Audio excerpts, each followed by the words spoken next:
오늘 이 아침에 하나님께서 우리에게 주신 말씀은 민수기 15장부터 17장까지의 말씀 가운데 민수기 17장 8절 한 절의 말씀을 함께 보겠습니다. 민수기 17장 8절 말씀입니다. 구약성경 225쪽입니다. 구약성경 225쪽 민수기 17장 8절 한 절의 말씀을 함께 보겠습니다. 민수기 17장 8절입니다. 우리 함께 한 목소리로 읽겠습니다. 시작. 이튿날 모세가 증거의 장막에 들어가 본즉 레위 집을 위하여 낸 아론의 지팡이에 우임이 돋고 순이 나고 꽃이 피어서 살구 열매가 열렸더라. 아멘. 오늘은 민수기 15장부터 17장까지의 말씀으로 교재에 있는 제목대로 이스라엘의 불순종과 하나님의 은혜, 이스라엘의 불순종과 하나님의 은혜라는 제목하에 하나님의 말씀을 함께 나누도록 하겠습니다. 교재에 나와 있는 통포인트 122쪽에 나와 있는 포인트를 함께 읽도록 하겠습니다. 시작. 하나님께서는 하나님께 불순종하며 불평하는 자들을 처벌하시고 제사장 아론의 권위를 높여 주십니다. 아멘. 민수기라는 책의 제목은 헬라어 성경이 책 제목이었던 아르트모이, 숫자들이라는 그 제목에서 왔다고 이미 말씀드렸습니다. 그만큼 민수기에 등장하는 숫자, 그냥 숫자가 아닌 그 백성수라 그랬죠. 그래서 민수라고 얘기했는데 백성들의 수를 의미하는 것인데, 이 민수기에 나오는 숫자들이 가지는 의미가 뭐냐면 바로 민수기에 있는 모든 사건들의 핵심을 말해주고 있다는 거예요. 모든 사건들의 핵심을 이 숫자가 사실은 전체적으로 다 말해주고 있습니다. 그 수요일 저녁에 내일 모레 이제 전체적으로 그 숫자들을 이제 정리해 가면서 민수기가 어떻게 되어 있는지 다시 한번 말씀을 드릴 텐데, 또 이 새벽에 오신 분들은 또 반복하고 또 다시 학습하는 마음으로 또 함께 보면 좋을 것 같습니다. 우리가 보면 잠깐 지금까지 왔던 숫자들을 바탕으로 정리를 해보자면, 우리가 민수기 1장에서 언약 성취의 수였고 또 하나됨의 수였고 군대의 수였던 어떤 수가 있었죠? 모를 줄 알았어요. 69개 3,550번 60만 3,550명의 수를 보았어요. 뿐만 아니라 하나님께서 당신의 수라고, 내 것이라고 말했던 또 수가 있었지요. 그것이 바로 22만 명이었죠. 근데 이제 22,273, 저도 헷갈리네요. 22,273명을 보았는데 그 중에 레위인들이 실제로는 22,000명이었고 273명은 속전으로 이제 대신했잖아요.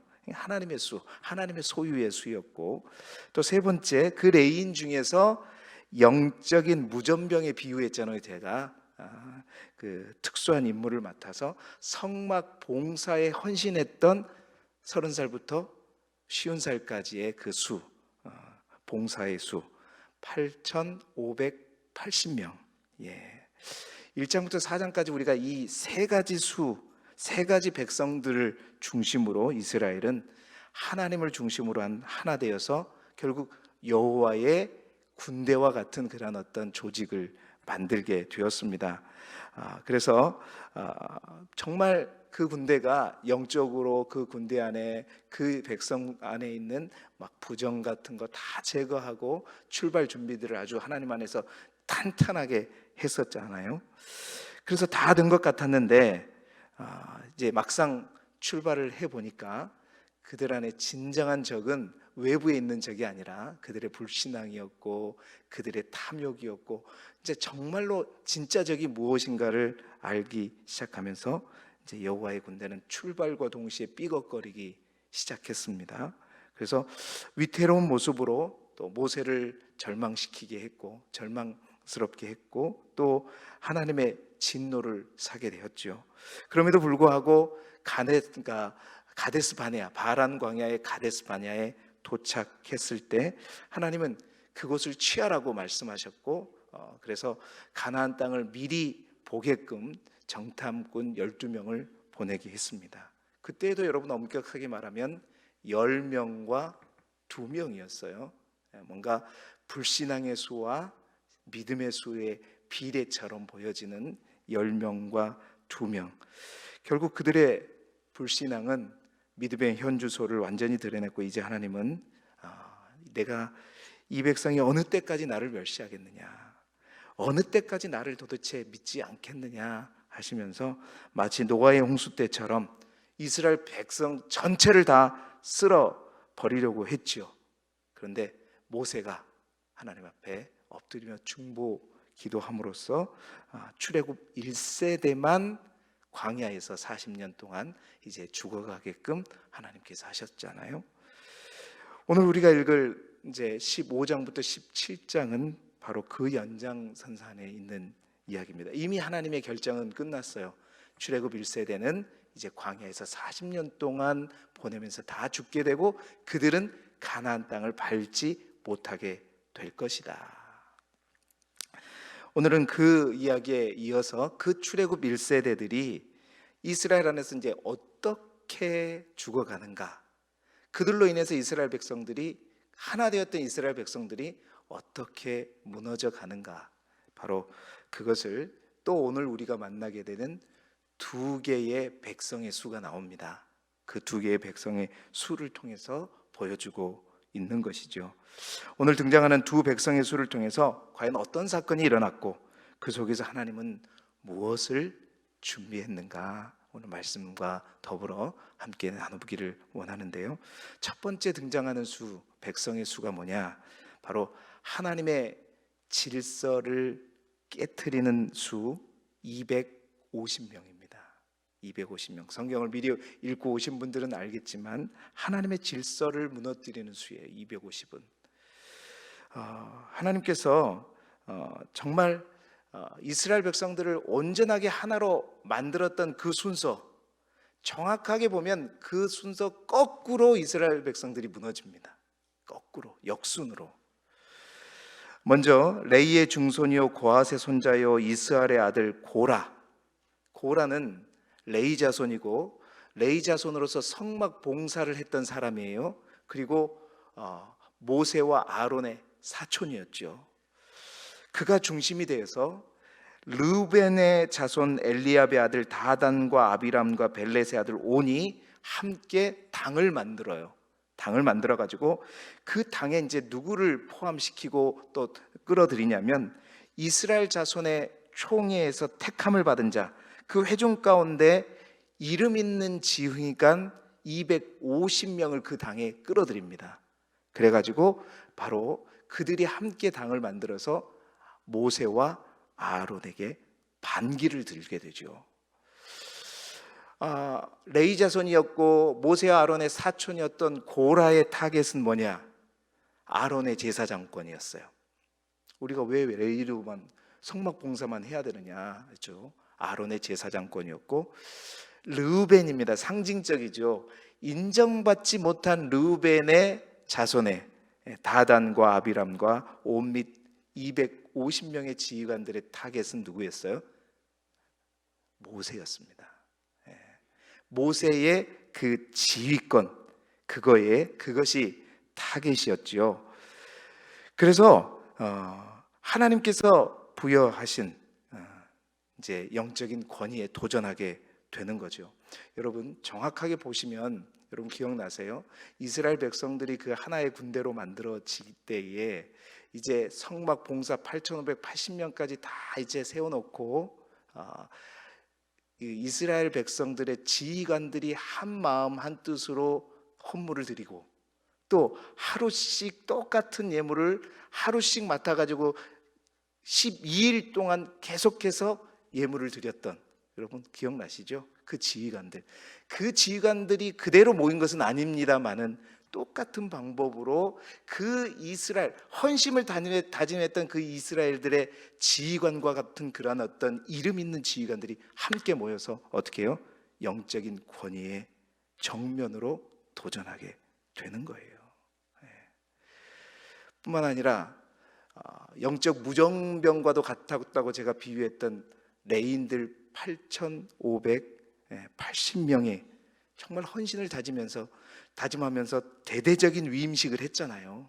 이스라엘 모든 백성들이 그들에게 안수를 하면서 정말로 하나님에게 그 제사장을 도와서 우리가 성막을 봉사하는데 정말 충성을 다하겠다고 레인들을 위임식을 했었고, 또 그들이 헌신을 다짐했는데 그들이 함께 연합을 해가지고 레인들의 그 질서를 깨트리고 하나님께서 부여하신 질서를 깨트리게 되는 거예요. 우리들에게도 제사장권을 달라.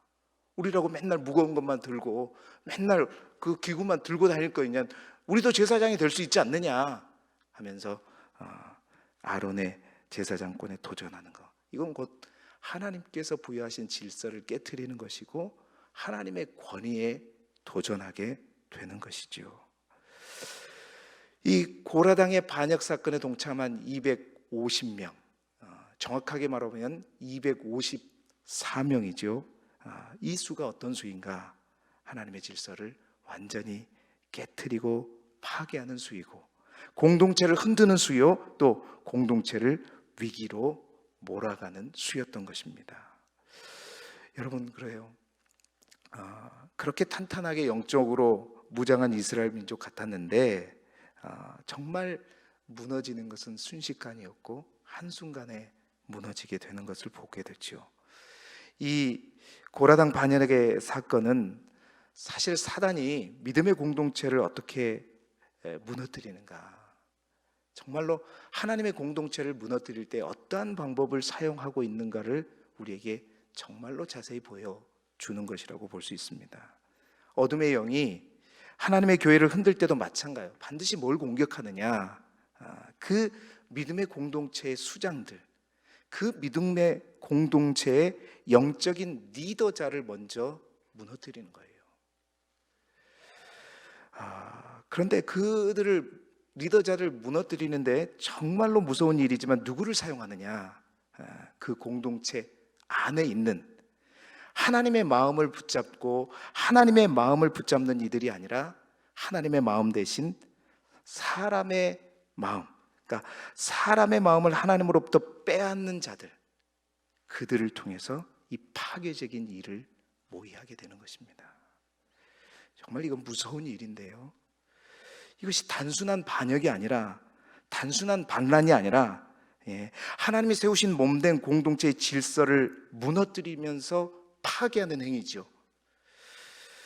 그러니 하나님은 이들에게 정말 진노의 칼을 무섭게 뽑아들게 됩니다. 고라와 다단과 아비람은 온 가족이 땅이 입을 열어서 그들을 그냥 산채로 수월에 삼키버리게 만들었고, 250명의 지휘관들은 어떻게 했어요? 하나님의 불이, 소멸의 불이 나타나서 다 한꺼번에 불에 태워버리게 되죠.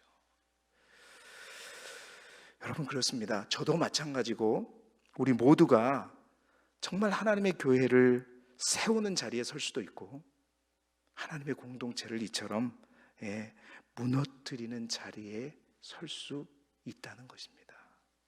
정말 우리가, 여러분 모두가 하나님의 교회를, 하나님의 공동체를 세워가는 자리에 설 수 있기를 주님의 이름으로 축복합니다. 저는 특별히 사순절이라서 그런지 이 말씀을 보면서 이 고라당의 반역 속에서 자꾸만 어떤 모습이 생각났냐면요, 이 무리가 정말 예수님을 고발하면서 십자가에 못 박으려고 했던 그 지휘관들, 영적인 리더자들, 사실 그들에 의해서 예수님은 고발당했고 결국 십자가에 못 박히게 되었어요.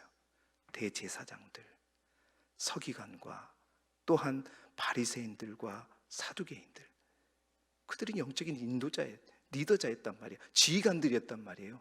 그들이 예수를 고발하고 결국 예수를 십자가에 못 박히게 만드는 그 무리의 수가 바로 이 250명이 아닌가 싶은 생각이 들어졌어요. 사랑하는 성도 여러분, 그들 또한 하나님 가까이에 있는 자들이었고 그 하나님의 공동체에서 뭔가 영향력을 발휘하는 사람들이었으나 그들은 하나님이 주신 방법이 아니라 그들 나름대로 방법을 가지고 뭔가를 이루어 보려고 했던 자들입니다. 그들이 예수를 못 박았어요. 우리 모두가 몸된 교회를, 주님의 몸된 교회를 십자가에 못 박는 자리가 아니라 주님을 온전히 기쁘시게 하고 세워가는 믿음의 모든 권속들이 되기를 주님의 이름으로 축복합니다. 두 번째로 우리가 만나게 되는 또 하나의 민수, 백성수가 뭐냐? 바로 난임과 분열의 수였던 14,700명입니다. 여러분 똑같아요. 지휘관들을 흔들어 놓고 그 지휘관들을 통해서 하나님의 질서를 파괴하면서 가장 먼저 뭐예요?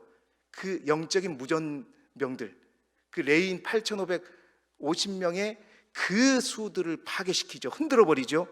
그것을 흔들어 버리니까 어떻게 돼요? 레이인들이 무너지고 지휘관들이 무너지자 순식간에 온 회중들이 무너지는 것을 보게 되죠. 보세요. 그 고라당에 참여했던 모두가 심판을 받은 그 다음 날, 성경은 민수기 16장 41절에 그 이튿날이라고 해요. 어제 그 일이 있었어요. 그럼 뭔가 충격을 받고 뭔가 깨달음을 받아야 되는데 바로 그 이튿날 이제 뭐예요? 온 회중이 그 사건을 바라보면서 누구를 원망하죠? 모세와 아론을 원망해요. 뭐라고 말하면서요? 너희가 여호와의 백성들을 죽였도다. 그러니까 여호와의 백성이 누구란 얘기예요? 고라당의 그 반역으로 인해서 죽은 그 무리들이 여호와의 백성인데 너희들 때문에 죽었다 그러면서 원망하면서 모세와 아론을 어떻게 해줘? 치죠. 때리죠. 누가 피해자고 누가 피해자인지도 구분도 못하고 있죠. 온 회중들이 다 그래요. 이 사람들이 누구였냐? 이 사람들이 정말 하나의 수로 만들어졌던 60만 3,550명이에요.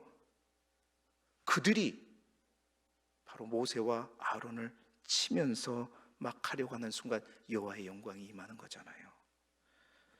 신의 광야에서 1년 동안 훈련받았던 출애굽 1세대 그들이 바로 누가 정말로 여호와의 백성이고 누가 하나님이 세우신 종인지를 알지 못하고 그들을 모세와 아론을 치기 시작합니다. 아마 그들은 그렇게 생각했을지도 몰라요. 그 고라당의 죽음이 하나님의 징벌이 아니라 정치적 분쟁에 따른 결과라고 혹시 생각했는지 모르겠어요.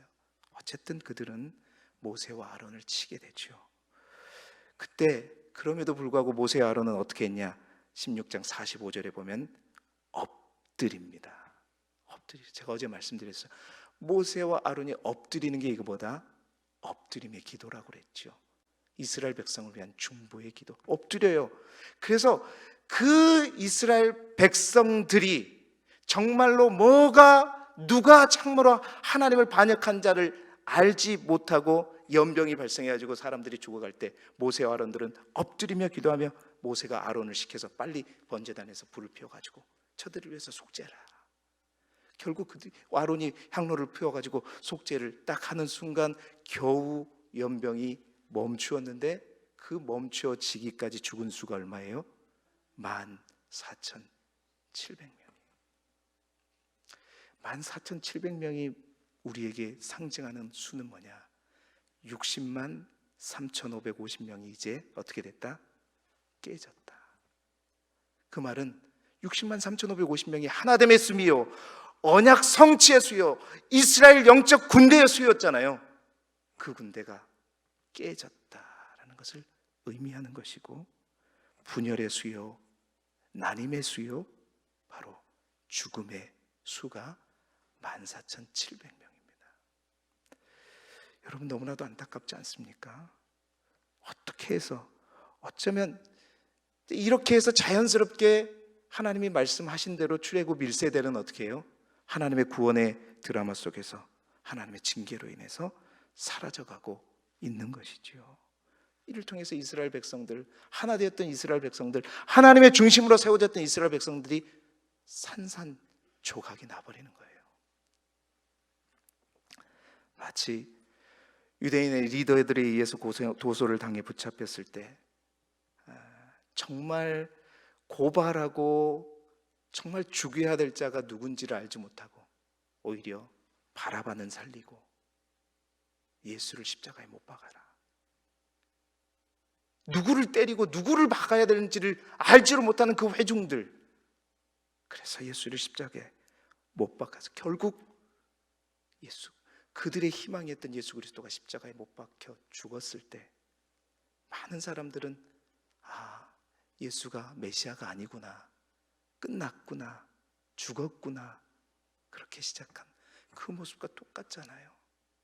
그런데 여러분, 이 속에서 우리가 분명히 봐야 할 것은 그토록 예수 그리스도가 십자가에 못 박혀 죽었을 때 그 예수 그리스도는, 하나님의 방법은 실패하고 죽음으로 끝난 것 같았지만 여러분, 그 죽음은 바로 모든 인류의 죄에 대한 대가였고 그 이후에 다시 새롭게 시작되잖아요. 오늘 본문도 마찬가지입니다. 오늘 우리가 마지막으로 주목하고 반드시 알아야 할 것은 250년과 14,700으로 끝나지 않는다는 거예요. 않아요.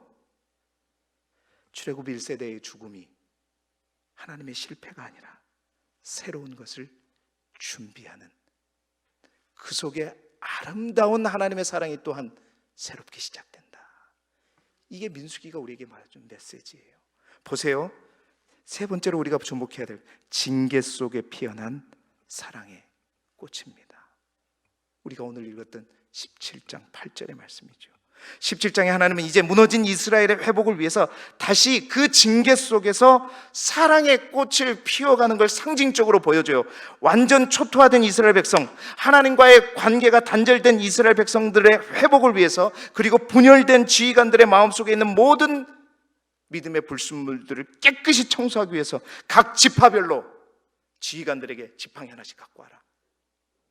그래서 그 지팡이들을 회막 법궤 앞에 두고 하루를 보내게 하죠. 그래서 모든 하룻밤을 지나고 나니까 모든 지휘관들의 지팡이는 죽은 지팡이 그대로였어요. 그런데 아론의 죽어있는 나무 지팡이에서 뭐가 돋고 움이 돋고 순이 나고 꽃이 피어서 뭐까지? 살구 열매가 열렸더라. 여러분, 살구라는 히브리어 그 원어의 의미가 뭔지 아세요? 지킨다, 보존한다는 말의 의미입니다. 살구가요. 뭘 지킬까요? 아론의 제사장직을 지키고 이스라엘을 향한 하나님의 사랑을 보존하는 그 상징의 꽃이 뭐예요? 아론의 지팡이에 핀 꽃입니다. 하나님과의 단절된 아론의 제사장권을 확고히 다시 세워줌으로써 그 아론의 제사장권이 다시 살아난다는 것은 이스라엘과 하나님 사이에 무너진 그 관계에 중보하는 제사장이 다시 세워진다는 얘기이고, 또한 모든 다른 지팡이는 다 죽은 지팡이나 아론의 지팡이가 다시 싹을 틔웠다는 것은 그 지휘관들의 나뉘어진 잘못된 마음들을 다 죽여버리고 청소한다는 의미이고, 여러분, 그래요. 아론의 지팡이에 난 꽃은 다시 피어난 사랑의 꽃인 것입니다. 생명의 꽃이요, 회복을 말해주는 꽃이요, 출애굽 2세대를 준비하는 꽃이요, 예수 그리스도의 부활의 예표인 줄 믿습니다. 이토록 중요한 꽃이기에 아론의 지팡이가 이렇게 많은 의미를 담고 있기 때문에 하나님은 이 아론의 지팡이를 증거궤로 가져다가 언약의 표징으로 삼고 법궤 안에 이 아론의 쌍난 지팡이를 영원히 표징으로 간직하라는 거예요. 정말 이 새벽에 사실은 굉장히 많은 의미가, 영적인 의미가 살아있고 해야 될 얘기가 많이 있지만 이 짧은 시간에 나오기가 좀 부족하지만요, 마지막으로 우리가 하나 더 볼 거는 뭐냐? 여러분, 그렇다면 왜 고라당과 왜 이스라엘 백성들은 그렇게 열등감 속에서 반역하고 원망하고 스스로 자멸하게 되었을까? 얼마 전까지 헌신하고 충성하면서 하나 되었던 그들 속에 왜 염려와 원망과 열등감이 생겼을까요? 뭐 때문이었을까? 그것은 다름 아니라 그들 안에 있는 결핍 때문이었습니다. 어떤 결핍이냐? 그들 안에 채워지지 않는 결핍, 그것은 사랑의 결핍 때문이었어요. 그 결핍을, 그 채워지지 않는 그 결핍을 하나님의 사랑으로, 하나님의 은혜로 충분히 받아 채웠어야 하는데, 그 결핍이 하나님의 사랑으로 채워지지 않다 보니까 그 결핍을 결국 하나님의 자리에 앉고 싶은 욕망으로 채워가게 되는 것이죠. 그러다 보니까 문제만 보이는 거예요. 문제밖에 안 보이는 거예요. 그 문제 너머에 계시는 주님을 바라보고 그 주님으로 자신 안에 있는 그 결핍을 채워가게 되면 문제가 문제로 보이지 않는데, 여러분, 그런 의미에서 여러분 성경을 오늘 읽다 보면 25장의 내용을 보게 되면 갑자기 광야의 이야기하다가 왜 제사법 얘기가 나오지? 여러분 황당해 할 거예요. 그래서 학자들은 이 이야기는 출애굽 2세대를 향한 메시지이다, 참 이게 난제이다, 이렇게 왜 여기에 15장에 갑자기 제사법이 나와 있는지 모르겠다 많이들 얘기하지요. 그런데요, 그런 의미에서 보게 되면 15장은 이 근본적인 결핍에 대한 답을 제시하는 거죠. 제사법이 뭐라 그랬어요? 하나님의 사랑, 하나님을 향한 거룩, 하나님의 사랑으로 채우라는 거죠. 뿐만 아니라 옷단 귀에 다는 술에 따 청색 끈을 닫고 날마다 기억하라는 것은 그 하나님의 사랑으로 날마다 너희의 결핍을 채워가라. 이것이 답이에요. 이 결핍을 세상 것으로, 욕망으로, 다른 것으로 채우려 하다 보니까 그것이 하나님의 질서를 파괴하게 되었고 영적으로 하나님 중심으로 하나됨을 깨트리게 되었던 것입니다. 너희 안의 결핍을 그리스도의 사랑으로, 하나님의 사랑으로 채우라. 여러분, 그러면요, 문제가 있어도 그 문제가 우리를 삼키지 못하는 거예요. 그 증거가 누구입니까? 베드로죠. 물 위라고 하는, 이 세상에 물 위를 걸어가는 사람이 없죠. 그러나 그 문제를 딛고 물 위를 걸어가는 것, 그것은 오직 주만 바라보고 주님의 사랑으로 내 안을 가득 채워갈 때 가능한 일입니다. 사랑하는 성도 여러분, 우리 안에 이 회복과 채움이 있고, 혹 우리 안에 이 분열이 있고 나눔이 있고 쪼개짐이 있다면 아론의 쌍난 지팡이에 아름다운 꽃이 피듯 그 꽃이 피임으로 말미암아 하나님의 놀라운 역전과 새로운 시작과 채움이 있기를 그리스도 예수 이름으로 축복합니다. 기도드리겠습니다.